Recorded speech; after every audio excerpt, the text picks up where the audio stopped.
مرکب عطفی کو اگر ہم سنگل لیں گے، ایک حرف کلمہ جمع دوسرا کلمہ، تو وہ دونوں کلمات مل کر مرکب عطفی ہو کر مرکب ناقص بنیں گے، تو اس کو ہم مرکب ناقص کہیں گے۔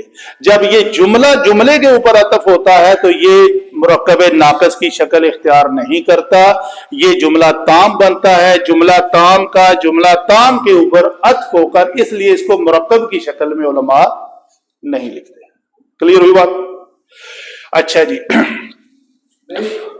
یہ جو مرکب عطفی ہے، اب یہ جملے کا جملے پر عطف ہوا تو یہ مرکب عطفی بن گیا، تو یہ اب کام میں مرکب عطفی کام نہیں ہو سکتا، کام ہوا نا، مطلب ناقص کے جو اس ٹولے سے اس کو باہر نکالنا ہے۔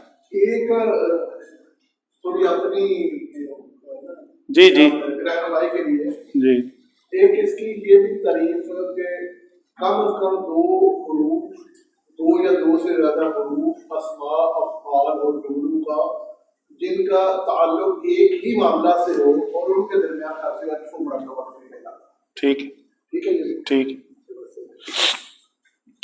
اچھا جی، تو یہ ہوئی بات، جملہ بنا ہمارا ایک جملہ اسمیہ جس میں یہ مبتدا ہے، یہ اس کی خبر اول ہے اور یہ اس کی خبر ثانی ہے۔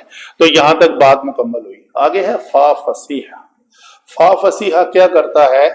وہ اس کا بعد والا جملہ اپنے ما قبل جملے کے درمیان ایک جو ربط ہے اس کو بیان کرتا ہے۔ فا فصیحہ، فصحى، عربی جو کہتے ہیں نا یہ فصحى ہے، یہ فصحى بھی وہی فصحى ہے، تفصیل سے بیان کی گئی ہوئی، اس سے زیادہ تفصیل سے کم الفاظ کے ساتھ، جامعیت کے ساتھ معنی کو ایکسپلین کرنے والی زبان یہی زبان ہے پوری دنیا میں۔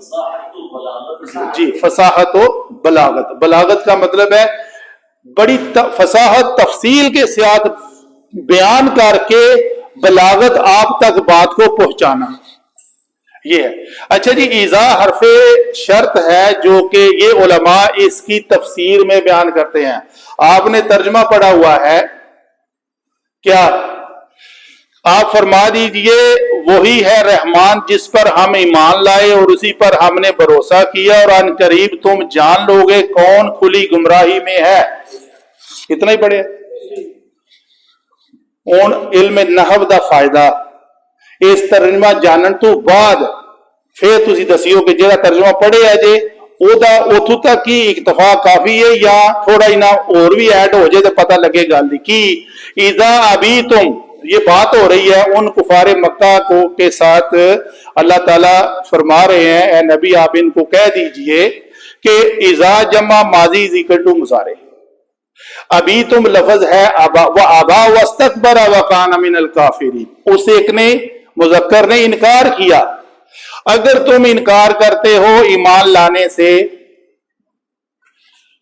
وَأَصْرَرْتُمْ عَلَى الْكُفْرِ، اور اصرار کرتے ہو انکاری سے، یعنی کفر کے ہی اصرار کر رہے ہو، وَأَرَدْتُمْ مَعْرِفَةً، اور تم جاننا چاہتے ہو، اور تم جاننا بھی چاہتے ہو، من ہوا علی الضلال، کون ہے گمراہی پر، منا، ہم، میں اور میرے ساتھی جو ایمان لا چکے ہیں، جن کو آپ کے کہنے کے مطابق آپ کہتے ہو کہ آپ گمراہی پہ ہو، تو اگر تم جاننا چاہتے ہو کہ کون ہے گمراہی پر ہم میں سے اور تم میں سے، فَأَقُولُ لَكُمْ، اور میں کہتا ہوں تم کو، فَسَتَعْلَمُونَ، ان قریب تم جان لو گے، من ہوا فی ضلال مبین، وہ ان قریب کیا ہے، وَيَقُولُونَ مَتَى هَذَا الْوَعْدُ إِن كُنتُمْ صَادِقِينَ، وہ کہتے ہیں کہ کہاں ہے وہ جو وعدہ جو تم کرتے ہو قیامت آئے گی، کہاں ہے اگر تم سچے ہو تو کیوں نہیں آ رہی۔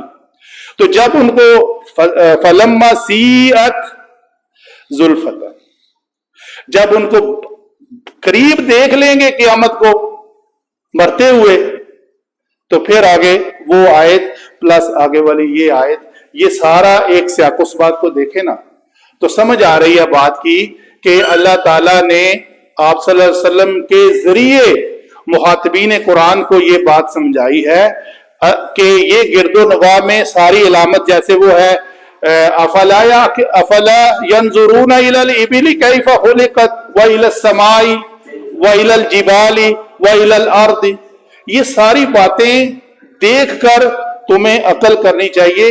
کوئی تو ہے جو نظام ہستی چلا رہا ہے، اس پہ ایمان لے آؤ، آج اس کے ساتھ کفر نہ کرو، میری باتوں کو مانو.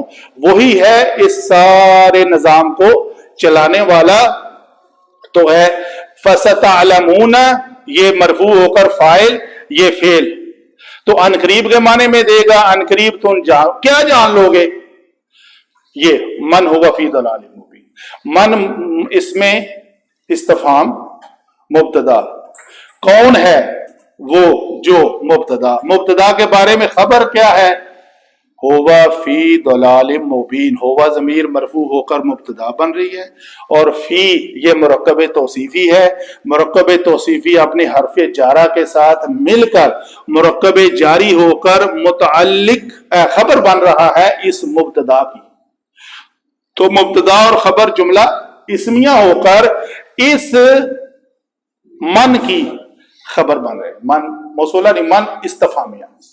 من استفہامیہ محلن مرفوع ہو کر مبتدا پر رہا ہے اور یہ اس کی خبر ہے. اور یہ جملہ اسمیہ ہو کر محلن ہم کہیں گے منصوب ہوئے گا کہ اس فعل اور فاعل کے لیے. تم عنقریب جان لو گے کہ کون ہے وہ جو کھلی گمراہی پر ہے. اللہ تعالی ہمیں قرآن کو صحیح طریقے سے پڑھ کر اس کے اوپر عمل کرنے کی توفیق عطا فرمائے. وما علینا الا البلاغ.